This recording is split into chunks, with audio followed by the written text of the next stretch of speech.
So I thought that I would make a few comments on this issue of multiculturalism and the comments that the sky is really beautiful, sunset. Anyway, Merkel made about multiculturalism failing.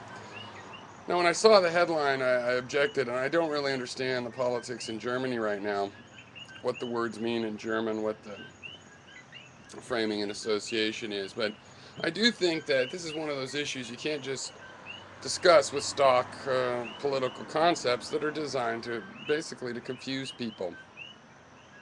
Okay, I am for multiculturalism as I understand it, but see, my understanding of multiculturalism means I can go into a Thai restaurant with pretty authentic Thai food made by a Thai family, and you know, and after a couple generations of that, you know, or even sooner, you might find one of European descent falls in love with Thai food, opens a Thai restaurant, and then they're helping to keep that culture alive, and the Thai people can come and open a burger joint, and you know, and this is just in the food domain because that's one of the things I love about multiculturalism, and in cities that there's great food from around the world and the history of the world. There's art and many other things to it. But the kind of multiculturalism that turns out she seems to have been criticizing is segregation. Now, the problem with that still remains that,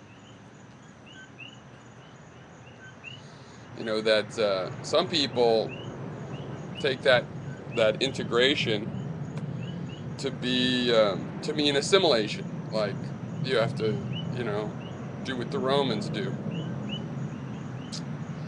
So I think the only way to discuss an issue like this is to get into the concepts, and not only to look at the situation in more detail, which is something that, you know, is always necessary to some degree to get a full understanding, but also so that you break down into a level where there's concepts that don't have a bunch of automatic frames associated with them, that don't you know beg the question in either of the meanings of that phrase.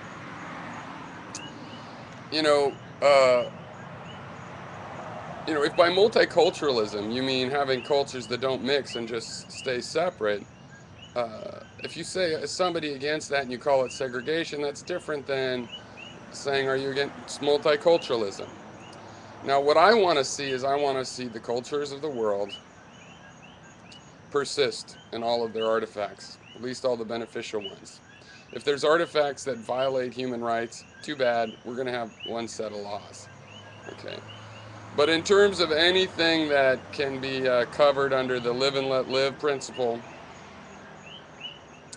then yeah, we want to have non-segregatory multiculturalism because single cultures are boring, basically. There isn't one that left to its own devices isn't limited in some sense compared to what we can have if we now, after spreading so slowly over the globe, recombine ourselves into a world culture.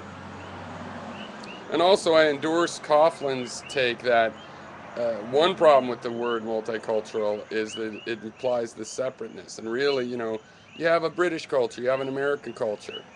You know, Chinatown in San Francisco, that's also part of San Franciscan culture.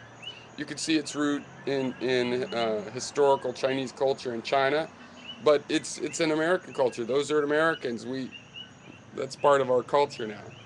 So that's the kind of idea of multiculturalism, and integrated multiculturalism, where we go and are welcome in each other's neighborhoods, where we are encouraged to pick up and help preserve uh, pieces of culture that we're not genetically related to, but that we feel an affinity to, that somehow we arrive at a connection with.